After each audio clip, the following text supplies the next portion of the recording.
Hello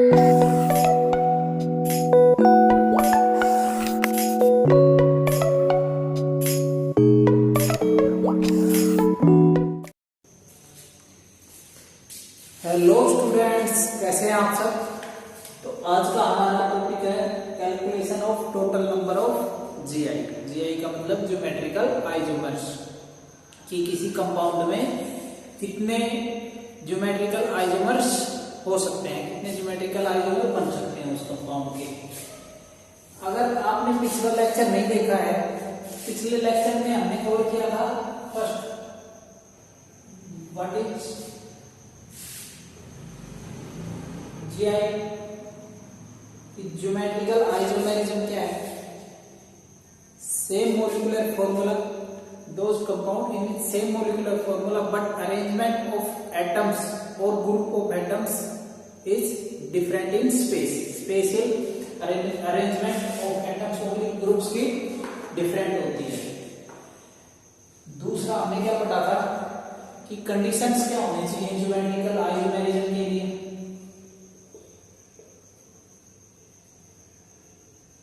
conditions में हमने क्या क्या पढ़ा था। सबसे फर्स्ट पॉइंट हमने पढ़ा था कि रोटेशन रेस्ट्रिक्टेड होनी चाहिए।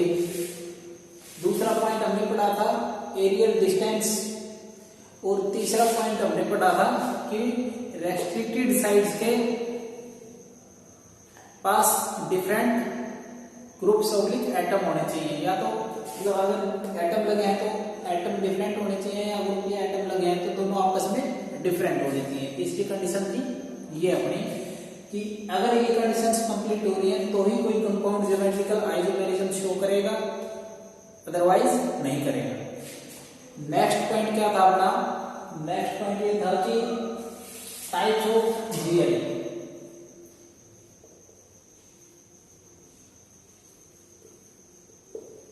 कि ज्योमेट्रिकल आइसोमेरिज्म कितने टाइप के ज्योमेट्रिकल आइसोमर्स कितने टाइप के होते हैं। तो अकॉर्डिंग टू सिचुएशन मैंने बताया था कि सिस और ट्रांस, दूसरे ई और जेड, ई मतलब एनवी और जेड मतलब डिग्री से याद कर सकते हो आप। थर्ड हमने करवाया था कि जहां पे लोन पेयर का सिस्टम आ जाता है तो वहां पे हम कैसे पता लगाते हैं। तो उसके लिए मैंने आपको करवाया था सीआईपी, ईजेड में सीआईपी सिस्टम करवाया था, और वो क्या था अपना सिन और एंटी।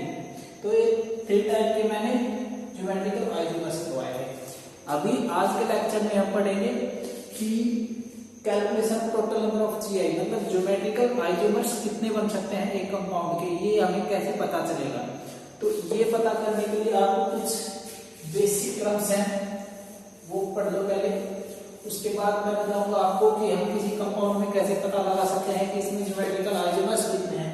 एक तो सीधी सी बात है, उसमें सारे बना के देखो, है ना, कि कितने ज्योमेट्रिकल आइसोमर्स बन रहे हैं इस कंपाउंड में। दूसरा है फॉर्मूला जो मैं आपको बताऊंगा। तो देखो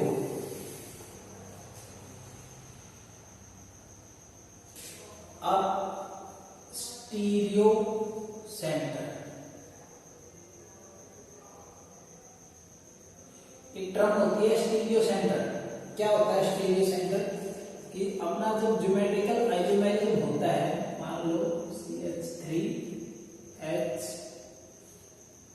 CH3O, यहाँ पे मैंने दिया, जहां ज्योमेट्रिकल आइसोमेरिज्म होता है वहां पे अभी ये कंडीशन पूरी कर रहे हैं दोनों, हर कंडीशन कंप्लीट हो रही है कि डिफरेंट ग्रुप है, रोटेशन रेस्ट्रिक्टेड है, और क्या है एरियल डिस्टेंस भी डिफरेंट है।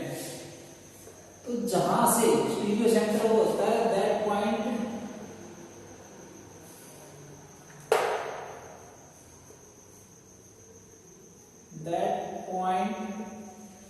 फ्रॉम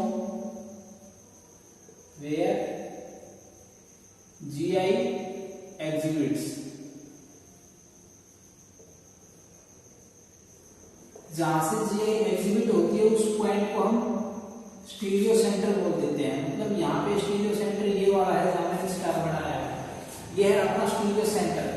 कभी कभी ऐसे बोल देते हैं, आपने और किसी के लेक्चर या किताब पढ़ी होगी तो इसी स्टीरियो ये डेफिनेशन देते हैं कि that carbon from where GI exhibit.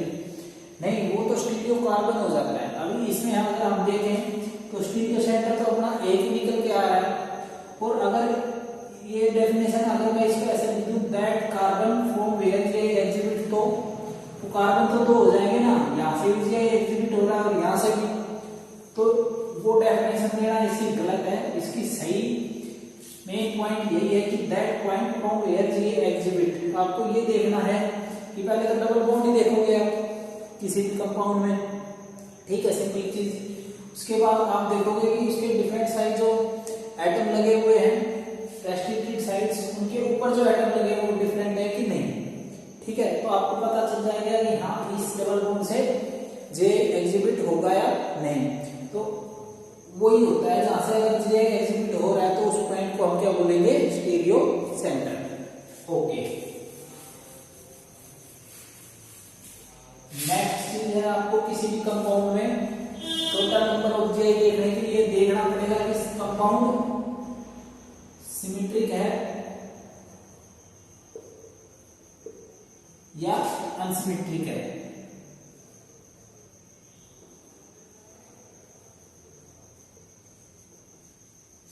Symmetric क्या होता है, मतलब सिमेट्रिक का मतलब है जैसे कोई भी कंपाउंड है, उस कंपाउंड पे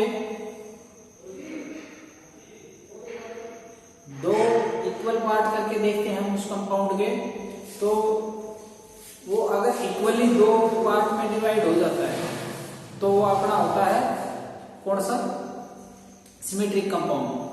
अगर कोई कंपाउंड इक्वली दो पार्ट में डिवाइड नहीं हो रहा है तो वो अनसिमेट्रिक है। देखो एक एग्जांपल देता हूं आपको, मान लो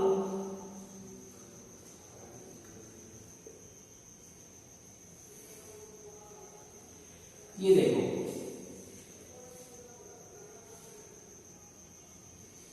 अब इस कंपाउंड को अगर मैं यहां से बीच से अलग अलग कर दूं दोनों, तो इस साइड में सिमेट्री दिख रही है और इस साइड में भी सिमेट्री दिख रही है, तो इक्वल पार्ट में डिवाइड हो रहा है ना, तो इसका मतलब ये कंपाउंड अपना सिमेट्रिक कंपाउंड है। अगर एक कार्बन और होता है इस चेन में तो आप कहां से डिफरेंट करते हैं भाई, कार्बन से तो डिफरेंट कर नहीं सकते इसको, ये तो कोई तो वाली बात नहीं बनेगी अपनी। हाँ, हम बॉन्ड से इसको सेपरेट कर सकते थे, बट अभी देखो, अभी इसमें कहीं आपको सिमेट्री नजर आ रही है, कहां से करोगे इसके दो इक्वल पार्ट, नहीं हो सकते। तो इसका मतलब ये कंपाउंड कौन सा है, अनसिमेट्रिक कंपाउंड है। ओके,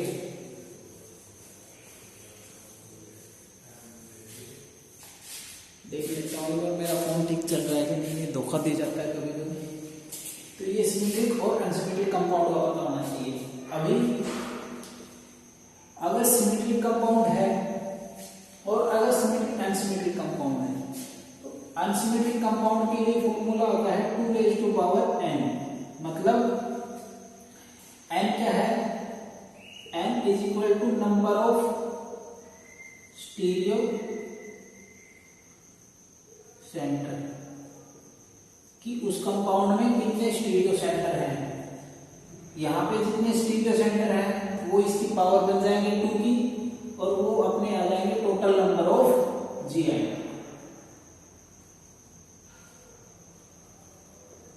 ठीक है,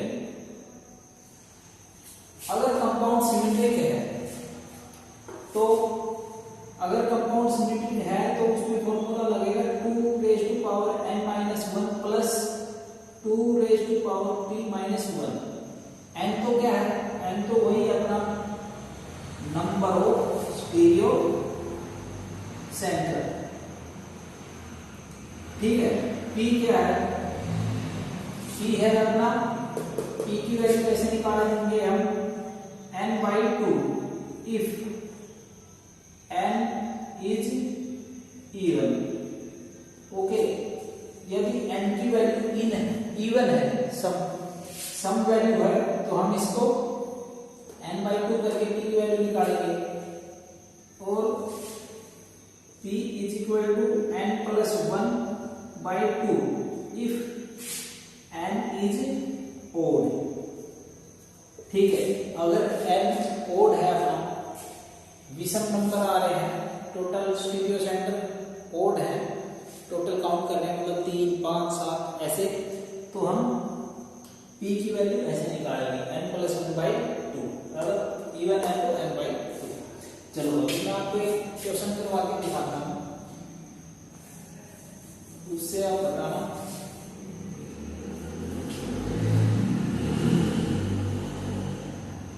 चलो पूरे को रब कर देता हूँ मैं, इसको नोट कर लो आप एक बार। चलो देखो,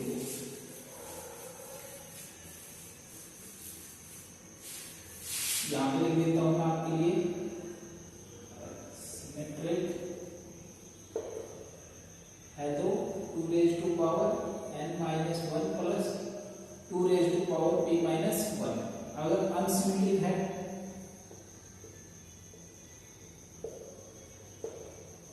तो 210। ओके, अभी यहाँ पे देखो आप, मान लो मेरे पास ये कंपाउंड है,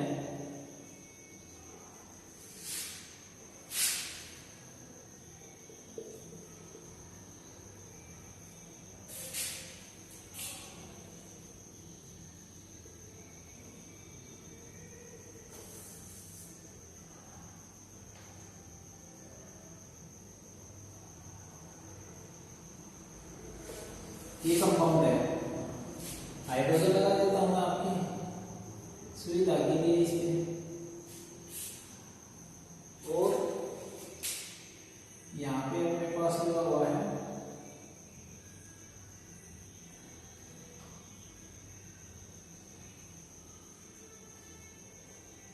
इस पे ये CH3, ये एक H आ जाएगा इसके, और इस पे एक H, इस पे एक H, यहाँ एक हाइड्रोजन, यहाँ 2, और यहाँ एक हाइड्रोजन, और एक यहाँ पे 2। ओके, अभी पहला काम क्या है? पहला काम है फर्स्ट इस कंपाउंड में अपने को स्टीरियो सेंटर ढूंढने हैं कि कितने स्टीरियो सेंटर हैं, कितने पॉइंट से J एग्जिबिट हो सकती है। तो J एग्जिबिट होने के लिए सबसे पहले डबल बॉन्ड पे चलो, ठीक है। देखो ये वाला यहाँ से रोटेशन एक्सटेंसिटी है, तो एक ये कार्बन हो गया, तो ऐसे इसको ऐसे लिख सकता हूँ मैं, एक तो ये इसके साथ CH3 ग्रुप जुड़ा हुआ है इस कार्बन के साथ, और एक हाइड्रोजन ग्रुप जुड़ा हुआ है, 2 है, इस CH3 को ऐसे लिख सकता हूँ ना मैं, ठीक है। अब यहाँ देखो, यहाँ पे क्या हो गया, यहाँ पे मान लो एक तो ये ग्रुप जुड़ गया और एक ये हाइड्रोजन ऐसे जुड़ गए इसके साथ, तो देखो 2 डिफरेंट ग्रुप हो गए इस कार्बन पे, इस कार्बन पे भी 2 डिफरेंट ग्रुप हो गए, और रोटेशन रेस्ट्रिक्टेड हो गई। तो ये अपनी कंडीशन कंप्लीट कर रहा है, तो एक तो Gi यहाँ से एग्जिबिट होगा, एक तो ये अपना स्टीरियो सेंटर बन जाएगा। नेक्स्ट यहाँ से देखो, इस पे क्या है, ये वाला कार्बन है, इस कार्बन के साथ मान लो ये वाली हाइड्रोजन इसकी यहाँ जुड़ी हुई है, ठीक है, और एक ये ग्रुप जुड़ गया इसके साथ पूरा, ये वाला इधर वाला ग्रुप, और एक हाइड्रोजन हो गया, इसके साथ भी ऐसे ही है, एक तो ये मान लो हाइड्रोजन जुड़ गया और एक ये पूरा ग्रुप जुड़ गया इसके साथ, तो ये भी अपना ज्योमेट्रिकल आइसोमेरिज्म एग्जिबिट करेगा, तो ये अपना स्टीरियो सेंटर हो गया। और यहाँ पे देखो आप, यहाँ इस वाले डबल बॉन्ड से देखना, इस वाले इस कार्बन के साथ तो मान लो एक तो ये पूरा ग्रुप हो गया और एक ये हाइड्रोजन हो गया, ठीक है। इस वाले पे देखना, ये हाइड्रोजन दोनों ऐसे ही लगे हुए हैं CH2, तो दोनों सेम ग्रुप हो गए, तो यहाँ से Gi एग्जिबिट नहीं होगा।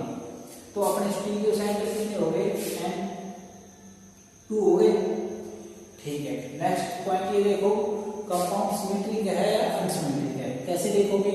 टोटल नंबर ऑफ कार्बन गिन लो, 1 2 3 4 5 6 और 7, ठीक है।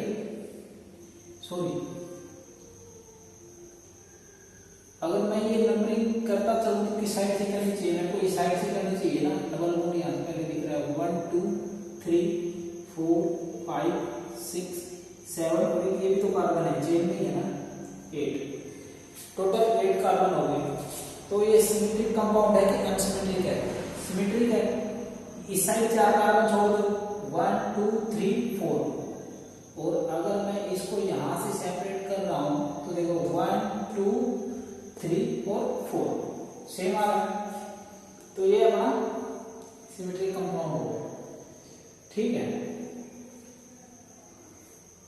1 2 3 4 5 6 7 और 8 ये, बट ये इसमें सिमेट्री तो नजर नहीं आ रही अपने को, क्योंकि देखना एक चीज और नोट कर लेना कि इसके एंड भी मिला लेना एक बार।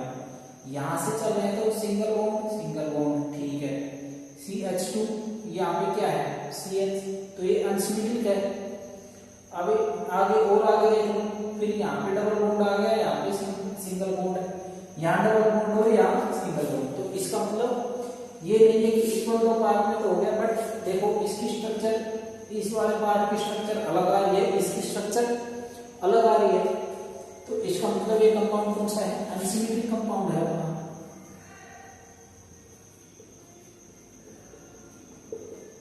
अनसिमेट्रिक का मतलब दो एक जैसे भाग में एक डिवाइड नहीं होगा, इक्वल पार्ट नहीं होगा, एक जैसे सेम।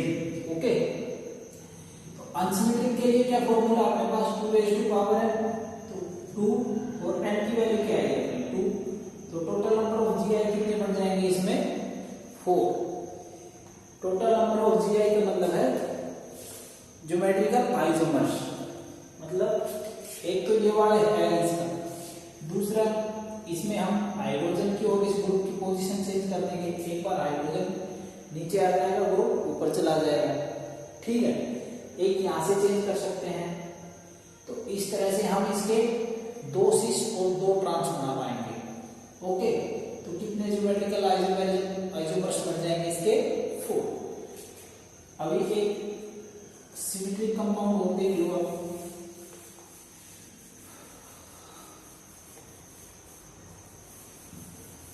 मान लो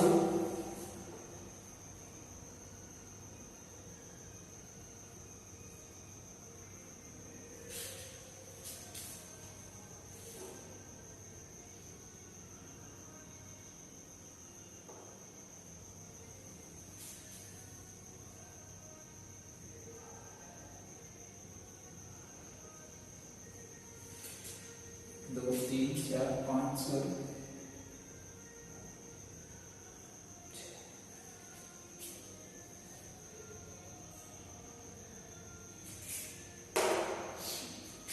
अभी इसमें देखना कितना हाइड्रोजन लगा इसके साथ, CH2 इसके साथ एक हाइड्रोजन, इसके साथ एक, इसके साथ एक, इसके साथ एक और इसके साथ 2। पहली बात तो इसमें स्टीरियो सेंटर पता लगाओ कितने हैं, यहाँ देखो डबल बॉन्ड यहाँ दिख रहा है, यही से पता करो। इसके साथ देखो हाइड्रोजन लगे हैं, तो ये कैसे लगे होंगे ऐसे, तो 2 सेम ग्रुप हो गए कार्बन में, तो यहाँ पे GI एग्जिबिट नहीं होगा। ओके, अब ये वाले डबल बॉन्ड पे देखो, ये एक हाइड्रोजन ऐसे लगा है इसके साथ, और एक ये वाला ग्रुप हो गया, ये वाला ग्रुप CH2, एक ये वाला कार्बन और इस पे मान लो ये हाइड्रोजन ऐसे लगा हुआ है, और एक ये वाला ग्रुप हो गया CH2। ठीक है, तो मतलब इस कार्बन पे तो दोनों ग्रुप डिफरेंट हो गए, और इस कार्बन पे भी दोनों ग्रुप डिफरेंट हो गए, तो यहाँ से GI एग्जिबिट हो जाएगा। अब ये वाला देखो, यहाँ से भी नहीं होगा, क्योंकि इस कार्बन पे दोनों सेम एटम आ गए, तो यहाँ भी GI एग्जिबिट नहीं होगा। तो नंबर ऑफ स्टीरियो सेंटर कितने आ गए आपके पास 1। अब ये देखो कि कंपाउंड सिमेट्रिक है अनसिमेट्रिक, 1 2 3 4 5 6 कार्बन है, तो 3 वाले यहाँ पे खड़े होके देख लो आप, यहाँ पे खड़े होके, सॉरी इस वाले बॉन्ड पे खड़े होके देखो, अगर इस वाले बॉन्ड से यहाँ से भी इक्वल है और यहाँ से भी इक्वल है, तो अपना सिमेट्रिक है। देखो अगर यहाँ से इसके 2 पार्ट करें, तो देखो C carbon carbon CH double bond CH2 double bond CH2, मतलब कंपाउंड कैसा है अपना सिमेट्रिक कंपाउंड। सिमेट्रिक कंपाउंड के लिए क्या फॉर्मूला है ये वाला, तो इसमें वैल्यू पुट करो 2 raised to power 1 - 1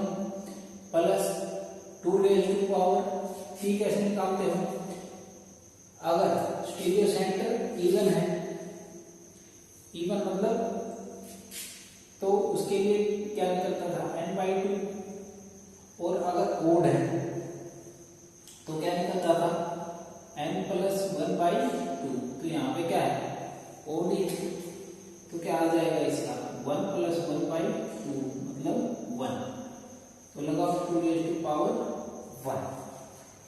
ओके, अरे पी की वैल्यू है 1,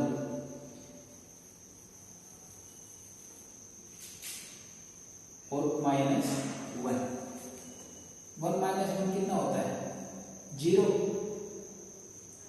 प्लस 2⁻0 और 2⁻0 की वैल्यू 1+1 मतलब इसके कितने ज्योमेट्रिकल आइसोमर्स बनेंगे 2। ओके, इस तरह से आपको सबसे पहले तो उस कंपाउंड में स्टीरियो सेंटर देखने हैं। दूसरा पॉइंट है उस कंपाउंड में अपने को ये देखना है कि कंपाउंड में सिमेट्रिक है या अनसिमेट्रिक है, उस हिसाब से अपने फॉर्मूला पुट करना है। ठीक है, अगर ये चीजें समझ में नहीं आएगी तो बना के देख लेना, बनाते रहना शाम तक, बहुत बन जाएंगे। तो भाई अच्छी बात यही है, और याद कर लो ये बात स्टीरियो सेंटर एक बार बस आपको क्या करना है, ये देखना है कि स्टीरियो सेंटर कितने हैं उसमें। ओके, चलो नेक्स्ट पॉइंट आ जाएगा अपना कैलकुलेशन ऑफ जीआई को कर लिया। अभी ये देखो जीआई कहाँ कहाँ एग्जिबिट होता है और कहाँ नहीं। फर्स्ट है अपना साइक्लो एल्केन्स। साइक्लो एल्केन्स में जीआई एग्जिबिट होगा, देखो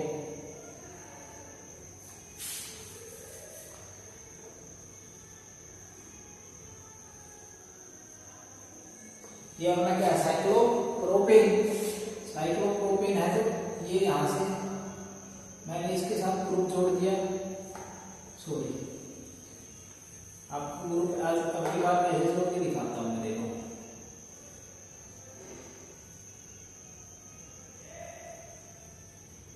मान लो ये हो गया CH3 और ये हाइड्रोजन, ये हो गया अपना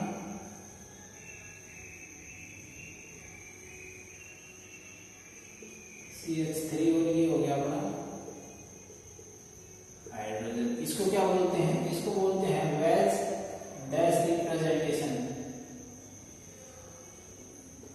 ठीक है, ये होता है वेज, ये होता है डैश। इस वेज डैश का मतलब क्या है, इस वेज डैश का मतलब है अगर मान लो ये ऐसे है, ये इस प्लेन पे है तो ये CH3 आपकी तरफ बाहर आ रहा है और हाइड्रोजन ऐसे अंदर जा रहा है। ठीक है, ये वाला हाइड्रोजन लगा रहा हो, कोई और पेन से मतलब वेज ये शो करता है कि जहां वेज लगा हुआ है वो आपका कंपाउंड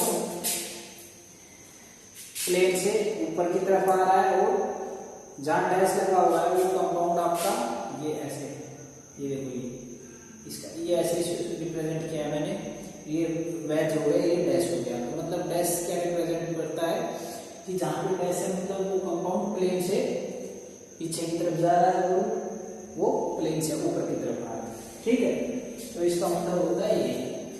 तो इसको अपनी सुविधा के लिए ऐसे भी लिख लूंगा मैं, आगे वेज डैश हर एक नहीं बनाऊंगा, ऐसे भी रिप्रेजेंट कर सकते हैं जिससे आप समझ जाओगे कि मान लो हाइड्रोजन ऊपर है और इथाइल नीचे, हाइड्रोजन ऊपर और इथाइल नीचे।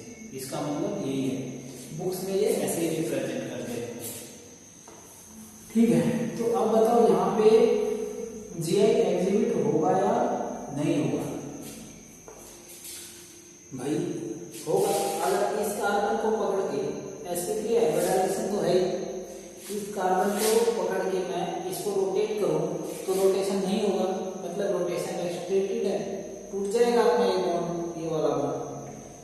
हालांकि यहाँ पे पाई बॉन्ड नहीं है, बट ये रिंग क्या कर रही है, ये अपना पाई बॉन्ड का ही काम कर रही है, मतलब one ring is equal to double bond. तो ये अपना पाई बॉन्ड का ही काम कर रही है ये रिंग, तो रोटेशन रेस्ट्रिक्टेड हो गया। देखो एरियल डिस्टेंस भी अगर इसका मैं आइसोमर बनाऊंगा तो ऐसा ही बनेगा, ये हाइड्रोजन, ये CH3 और ये मैंने CH3 और हाइड्रोजन को स्विच कर दिया। तो देखो अभी एरियल डिस्टेंस ये वाली डिस्टेंस और ये वाली डिस्टेंस, एरियल डिस्टेंस भी डिफरेंट होगी। एक तो ऐसे सामने आ रहा था और इसमें दूसरे वाले में पीछे जा रहा है, तो ये एरियल डिस्टेंस होगी। थर्ड पॉइंट है अपना कि different groups, already different group तो हैं ये कार्बन पे, तो साइक्लोएल्केन्स में GI एग्जिबिट होगा। बट ये चीज याद रखना, जहाँ पे 2 ग्रुप लगे दिखे वहां पे सोच लेना GI एग्जिबिट होगा किसी भी साइक्लोएल्केन में। मान लो एक एग्जांपल ये दूं मैं, ये वाला एग्जांपल दें, यहाँ पे हमने OH लगा दिया और अंदर क्या है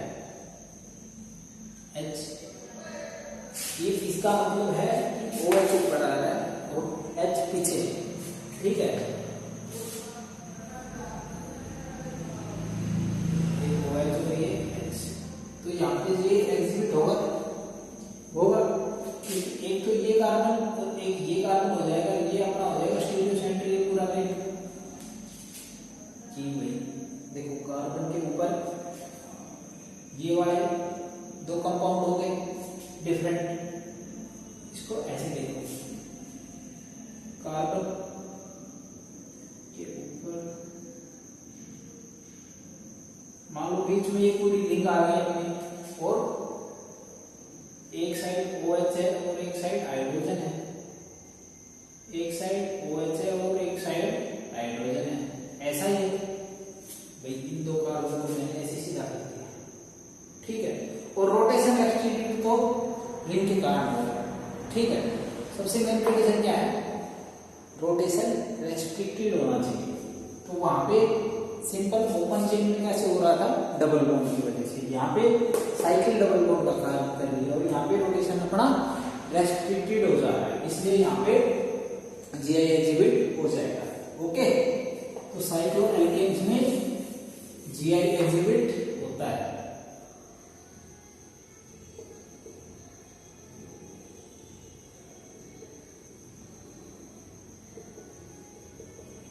ठीक है। दूसरा है देखो, मान लो साइक्लोएल्केन्स। साइक्लोएल्केन्स क्या होते हैं, चलो साइक्लोएल्केन्स में एक ये होता था आपने को, मान लो मैं साइक्लोएल्केन को ऐसे बना रहा हूं, ऐसे है, यहां पे डबल बॉन्ड लगा दिया मैंने, ये कार्बन हो गया और ये अपना CH3। अभी बताओ इसमें GI एग्जिबिट होगा या नहीं होगा। देखो GI एग्जिबिट होने के लिए मान लो ये कार्बन हो गया अपना, अभी रिंग के अंदर वाली तो कहानी बची नहीं, ठीक है। अब ये वाला कार्बन इस वाले कार्बन के अंदर देखना पड़ेगा अपने को, तो इस वाले कार्बन पे तो एक तो ये CH3 ग्रुप हो गया और एक हाइड्रोजन हो गया, ठीक है। ओके, ये तो कंडीशन आपने कंप्लीट कर रहा है। इस वाले पे देखो, इस वाले कार्बन से इस साइड चलोगे तो सेम ग्रुप, और इस साइड ये दोनों ग्रुप सेम हो गए भाई। यहाँ पे भी तो CH2 ही है और यहाँ पे भी तो CH2 ही है, ठीक है। यहाँ पे कार्बन है, यहाँ पे कार्बन है, 2 ये बॉन्ड हो गए, तो 2 हाइड्रोजन बैलेंस कंप्लीट कर रहे हैं। सेम ऐसे इस कार्बन पे भी 2 हाइड्रोजन और इस पे भी 2 हाइड्रोजन, और ये दोनों के लिए कॉमन हो ही गया, तो ये यहाँ पे सेम ग्रुप आ रहे हैं इस कार्बन के। इस साइड से चल लो या इस साइड चल लो, मतलब डिफरेंट ग्रुप नहीं है, सेम ग्रुप है। सेम ग्रुप है तो यहाँ पे GI एग्जिबिट नहीं होगा, ओके। बट मान लो अगर मेरे पास यहाँ पे एक ये साइड चेंज हुई होती, सब्स्टिट्यूएंट लगा हुआ होता, ठीक है, क्या है CH3 है। अब ये एग्जिबिट होगा कि नहीं होगा, अब हो जाएगा, क्यों, क्योंकि इस कार्बन से हम चलेंगे, यहाँ पे देखेंगे ये कार्बन एक हाइड्रोजन जुड़ा हुआ है इसके साथ और एक CH3 ग्रुप जुड़ा हुआ है, ये कार्बन और ये क्या है, इसके साथ एक हाइड्रोजन जुड़ा हुआ है और एक हाइड्रोजन, मतलब इस कार्बन के ऊपर दो ग्रुप हो गए डिफरेंट, एक तो ये हो गया CH3 और H, और एक ये वाला हो गया C और H2।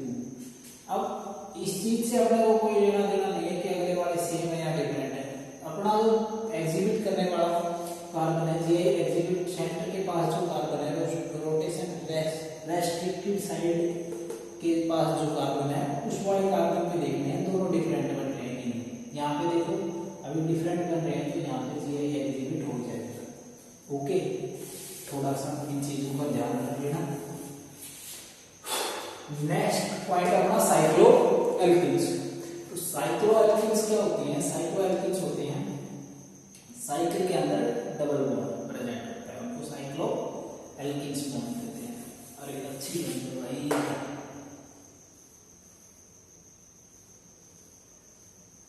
ठीक है, मान लो यहाँ पे डबल बॉन्ड है, तो अब बताओ इस साइकिल में जीआई एग्जिबिट होगा या नहीं होगा।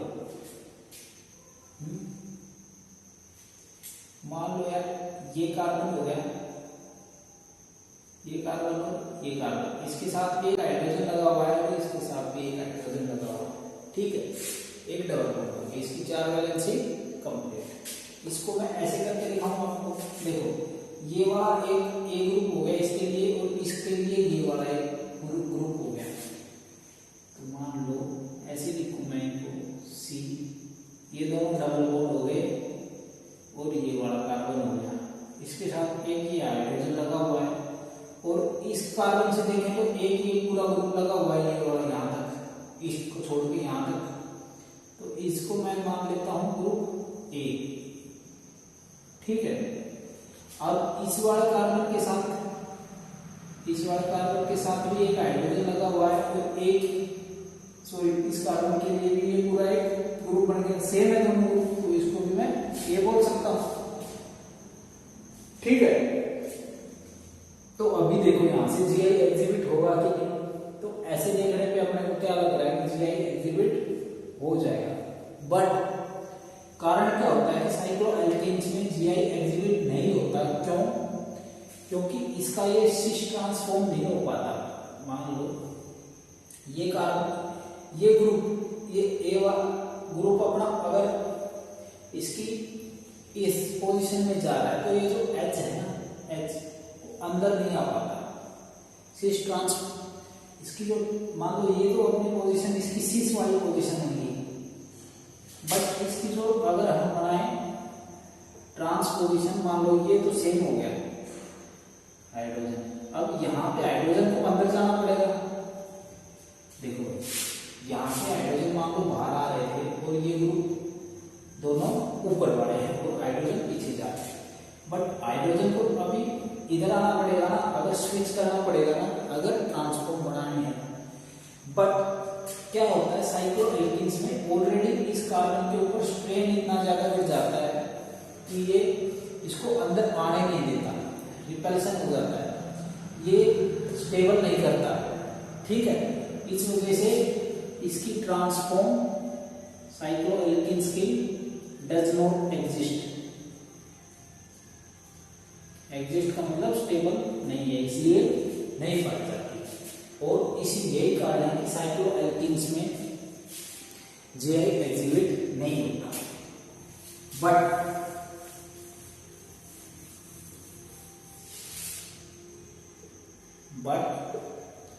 If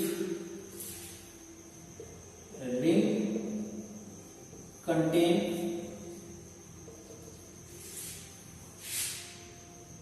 8 or more than 8 carbons, then GI exhibit.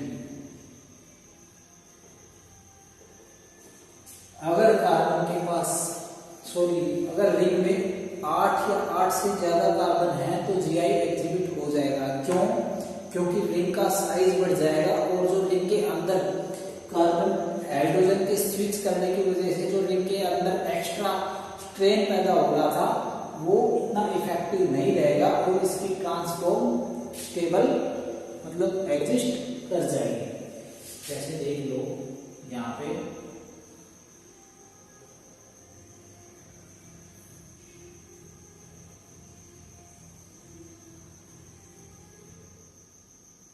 कितने हो गए? 1 2 3 4 5 6 7 8। ओके, अगर मान लो 8 कार्बन है, अभी इसमें 8 कार्बन हो गए तो देखो रिंग का साइज बढ़ गया। अभी रिंग का साइज बढ़ने की वजह से जो ये हाइड्रोजन अपना स्विच कर, ये मान लो डबल बॉन्ड है, जो ये हाइड्रोजन स्विच करके अंदर जा रहा था ट्रांसफॉर्म बनाने के लिए, स्पेशियल अरेंजमेंट डिफरेंट हो रहा था। पहले एक बार प्लेन पे नीचे जा रहा था, एक बार ऊपर आ रहा था। तो ये जो इसका हाइड्रोजन का स्विच होना हो रहा है, ये अब इसमें स्ट्रेन इतना, ये रिंग अब इसका 8 या 8 कार्बन से ज्यादा की रिंग उस स्ट्रेन को झेल जाएगी। ठीक है, और ये अपना बॉन्ड इसका टूटेगा नहीं और इसका ट्रांसफॉर्म एग्जिस्ट कर जाएगा। इसलिए ये बोल रहा है कि साइक्लोएल्केन्स में अगर 6 हेक्सेन तक, हेप्टेन तक, साइक्लोहेप्टेन तक भी ये जीआई एग्जिबिट नहीं होगा, बट रिंग अगर 8 कार्बन की, 8 से ज्यादा कार्बन की है तो वहां पे जीआई एग्जिबिट हो जाएगा। साइक्लोएल्केन्स की कहानी है, और साइक्लोएल्केन्स में तो हो ही जाता है। थर्ड, एलिन्स। एलिन्स क्या होते हैं? एलिन्स होते हैं भाई मतलब एक कंपाउंड में consecutive double bond, consecutive double bond. Consecutive double bond का क्या मतलब है? Continue to double bond. मान लो carbon carbon double bond, carbon carbon double bond. अब ये पूछ रहा है कि इन कंपाउंड में जीआई एग्जिबिट होगा या नहीं होगा। इन कंपाउंड्स को हम बोलते हैं एलिन्स, कंजिक्यूटिव डबल बॉन्ड, जिनमें डबल बॉन्ड कंटिन्यू हो। तो देखो ऐसे कंपाउंड्स में जीआई एग्जिबिट नहीं होता। क्यों नहीं होता? इसका रीजन ये है कि ये वाले कार्बन और ये वाले कार्बन ने तो एक प्लेन पे बना लिया, इस वाले कार्बन और इस वाले कार्बन के बीच में तो जो पाई बॉन्ड बना है वो एक्स वाई प्लेन पे बन गया, बट अब इसका वाई ऑर्बिटल भी भर गया। ठीक है, अब वाई ऑर्बिटल भी भर गया तो ये कौन से प्लेन पे बनाएगा इसके साथ? ये इसके साथ वाई और जेड प्लेन पे अपना बनाएगा। तो क्या कहानी हो जाएगी इसमें कहानी इसमें हो जाएगी। मैं कुछ लेके आता हूँ आपके लिए, वीडियो तो सही चल रही है ना। मान लो ये अपने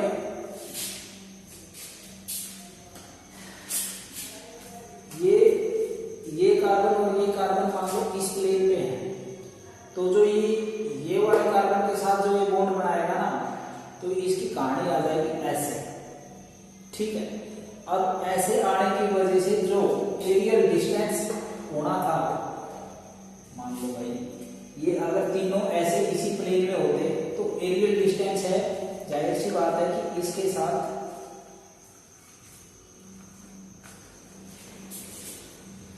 साथ मान लो कोई ग्रुप जुड़ रहा होता ऐसे, तो वो स्विच भी करता तो क्या आता, उसका एरियल डिस्टेंस बढ़ता अगर ऐसे होता तो। बट ये अभी ऐसे हो गया है, ठीक है, ऐसे, तो अभी ये एरियल डिस्टेंस इसका डिफर करेगा। मान लो अभी ये यहाँ पे आ जाएगा, ये कंपाउंड यहाँ पे, अब एरियल डिस्टेंस डिफर नहीं कर रहा है। इस वजह से क्या होता है, कंसेक्यूटिव डबल बॉन्ड्स जो एलिमेंट्स होते हैं उनमें जीआई एक्टिवेट नहीं करता। मतलब समझ गए ना कि आप जैसे देखो कहानी कैसे होती है, इसको थोड़ा सा ऊपर लिखता हूँ मैं, फिर समझाता हूँ। मान लो ये कार्बन डबल बॉन्ड, ये कार्बन डबल बॉन्ड और ये कार्बन डबल बॉन्ड, इस कार्बन के साथ एक तो ये हो गया, ठीक है। अभी एक कार्बन ये हो गया, अब ये इनके बीच में पाई बॉन्ड बन गया, ये वाला पाई बॉन्ड, ठीक है, ये वाला पाई बॉन्ड बन गया इस प्लेन पे। एक अपना एक्स वाई प्लेन हो गया, ठीक है। एक्स पे सिग्मा बॉन्ड बन रहा है,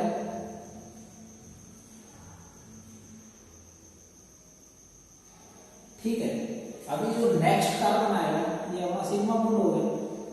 अभी नेक्स्ट ये जो वाला कार्बन आएगा, अभी देखो इसका एक्स और वाई दोनों ऑर्बिटल है, फुल है, तो अभी ये कौन से ऑर्बिटल से बनाएगा, ये जेड प्लेन पे ही बनाएगा, इस वाले ऑर्बिटल पे ही बनाएगा, ये वाला कार्बन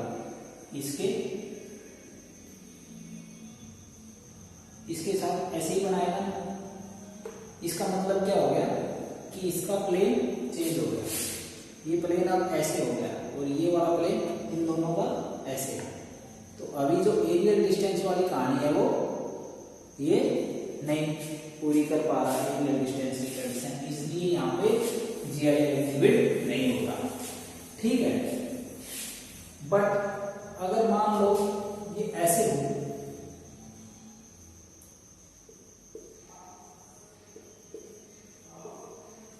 ऐसे कंसेक्यूटिव बॉन्ड वहां पे कितने थे, दो, मतलब इवन। अगर ओड आ गया के बाद 3 है तो अब होगा, अब हो जाएगा। क्यों? क्योंकि ग्रुप जुड़ेंगे वो इस कार्बन के साथ,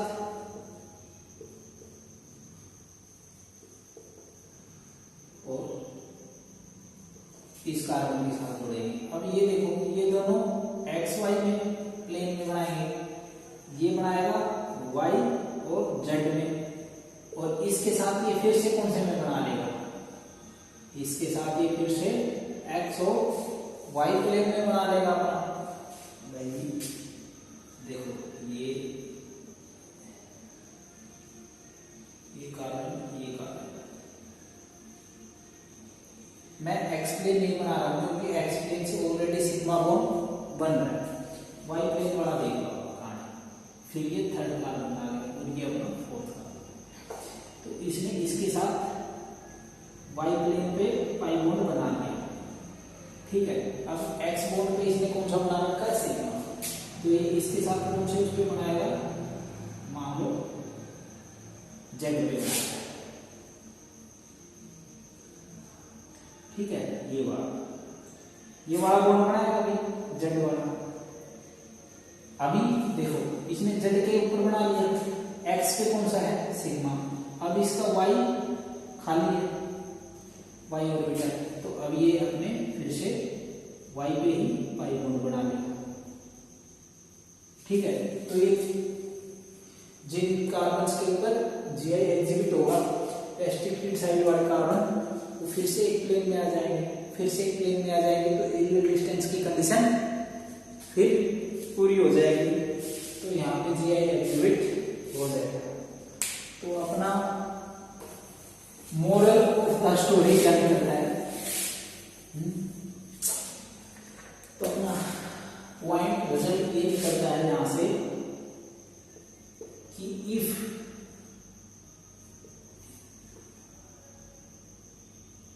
even number of consecutive double bond, then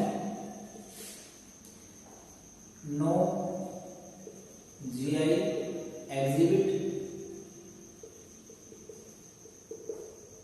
but if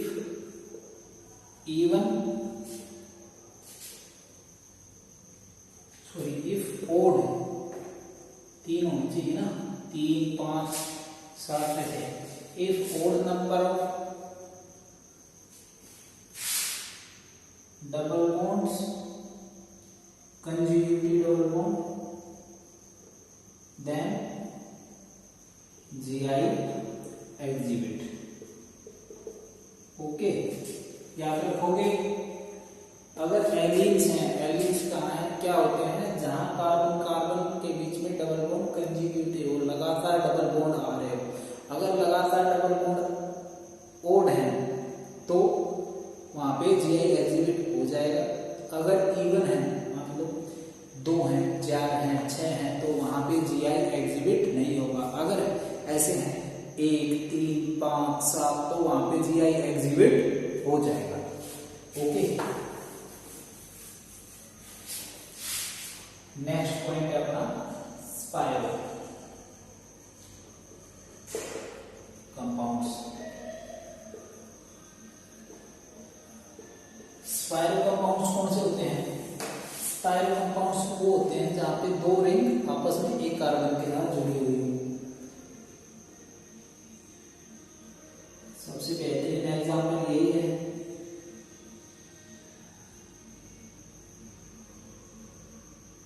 ठीक है, अब इनके बीच में मान लो एक ग्रुप ऐसे जुड़ गया, एक इसके साथ जुड़ गया, एक इस कार्बन के साथ, एक इस कार्बन के साथ, CH3 हाइड्रोजन, CH3 और हाइड्रोजन। अभी देखो यहाँ पे बताओ जीआई एग्जिबिट होगा कि नहीं, थोड़ा सोचो। अब यहाँ पे जीआई एग्जिबिट नहीं होगा, इसका कारण भी वही है कि ये वाली जो रिंग है, ये वाली इस कार्बन के साथ ऐसे हो जाएगी। मान लो ये वाला अपना एंगल, इस वाली रिंग, ये वाली रिंग ऐसे जुड़ेगी इस कार्बन के साथ। अगर ऐसे जुड़ेगी तो एरियल डिस्टेंस वाली कहानी फिर से गड़बड़ हो जाएगी। इसलिए स्पाइरो कंपाउंड्स में जीआई एग्जिबिट नहीं होता। बट की कहानी ये है कि अगर ये साइकिल्स भी ओड हुई, नंबर ऑफ साइकिल्स अगर ओड हुआ तो यहाँ पे भी जीआई एग्जिबिट हो जाएगा, क्योंकि फिर से नेक्स्ट साइकिल कैसे आ जाएगी अपने इसी प्लेन में, ऐसे ऐसे, और तीसरी कैसे जुड़ेगी फिर इसी प्लेन में। ठीक है, तो वहां पे जीआई एग्जिबिट हो जाएगा। याद रखना इसको भी कि स्पाइरो कंपाउंड्स में अगर ring, total number of rings अगर अपने इवन है तो वहां पे जीआई एग्जिबिट नहीं होगा। अगर नंबर ऑफ रिंग्स ओड है तो वहां पे जीआई एग्जिबिट होगा।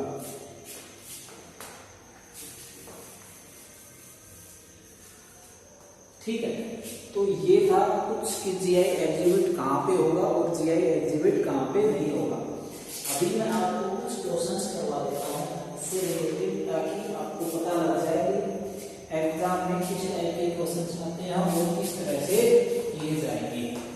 ठीक है,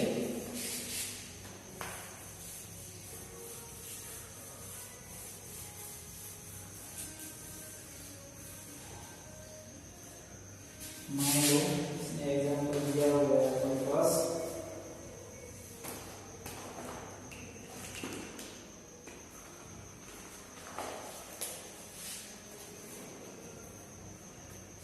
ये वाला देखना, which of the following will not show geometrical isomerism, समझ जाना भी चाहिए। which of the following does not show geometrical isomerism। Okay, A option दे रहा है ये,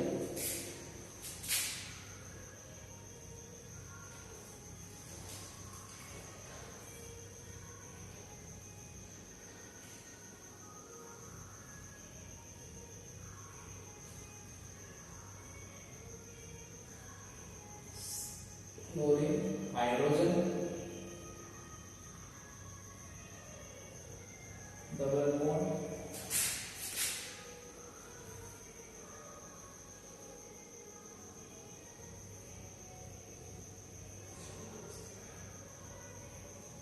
CH,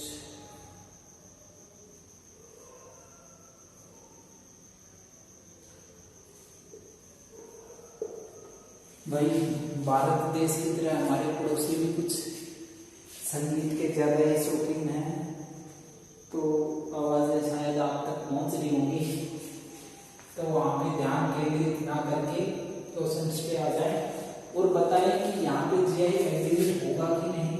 बी ऑप्शन दे रहा है ये carbon double bond carbon double bond carbon और क्लोरीन Br CH3 और C2H5 और C2H5 सी ऑप्शन दे रहा है।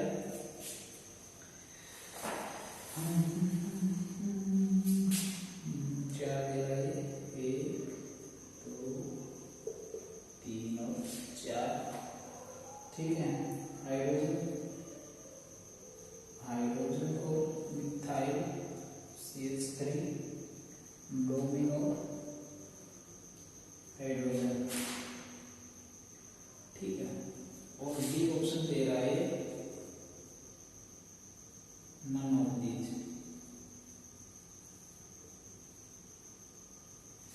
चलो बताओ, ढंग से पढ़ लेना। ये लिख रहा है which of the following does not show geometrical isomerism, मतलब इनमें से कोई एक ऐसा कंपाउंड है जिसमें ज्योमेट्रिकल आइसोमेरिज्म एग्जिबिट नहीं होगा और बाकी दो में हो जाएगा। ठीक है, चलो बताओ। वीडियो पॉज करो और ट्राई करो एक बार। चलो करो, ट्राई किया आपने, इसका आंसर आया होगा बी।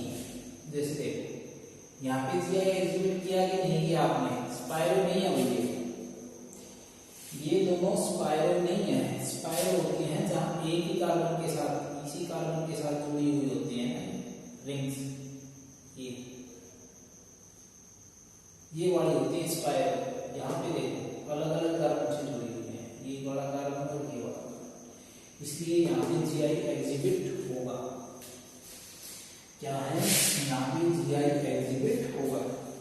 और देखो इस कार्बन के साथ ये वाला ग्रुप और एक हाइड्रोजन वाला ग्रुप, इसके साथ ये दोनों डिफरेंट ग्रुप।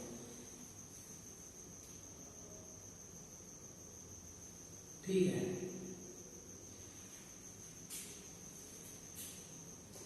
और इसमें देखा ये है, देखो allene consecutive double bond. Consecutive double bond का मतलब ये है, ये डबल बॉन्ड है।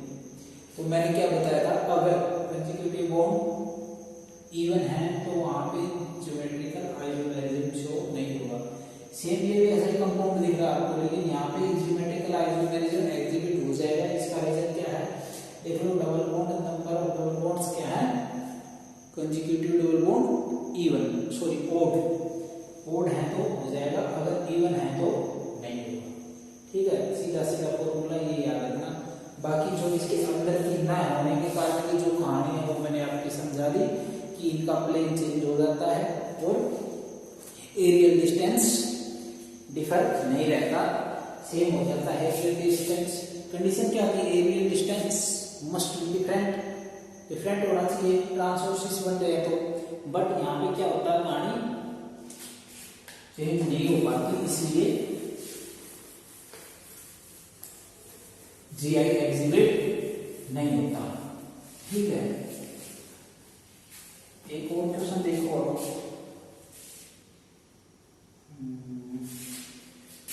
ये वाला CH3 CH double bond CH CH और डबल बॉन्ड NOH।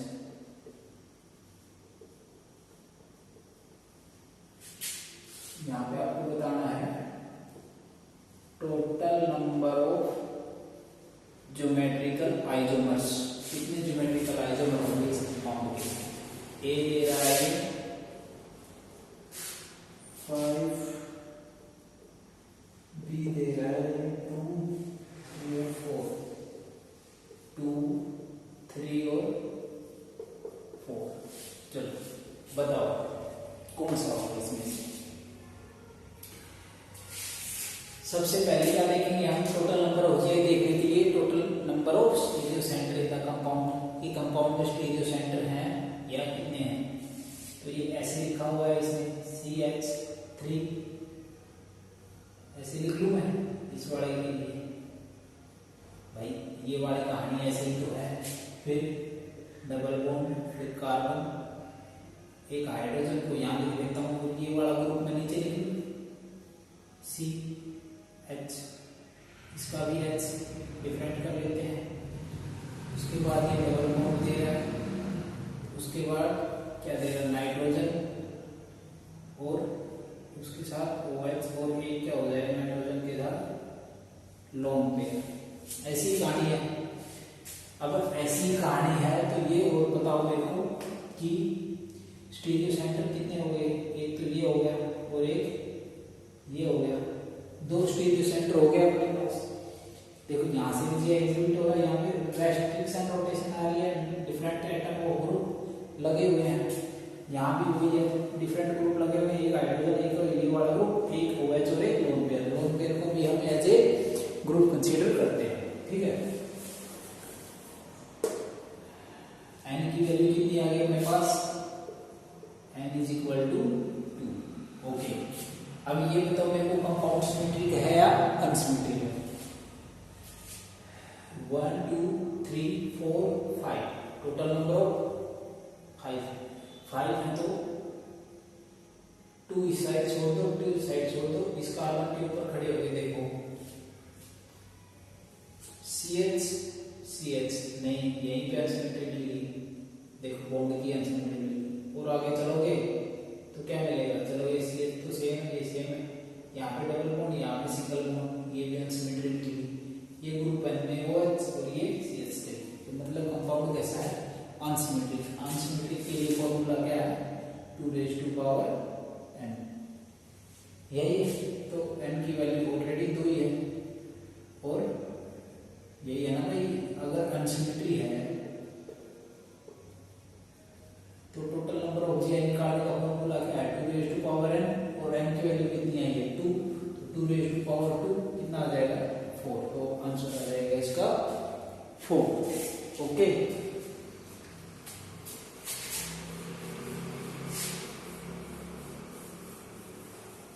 तो कुछ इस तरह के क्वेश्चंस आपको एग्जाम में मिल सकते हैं, थोड़े से और प्रैक्टिस करना अच्छे लेवल्स के लिए।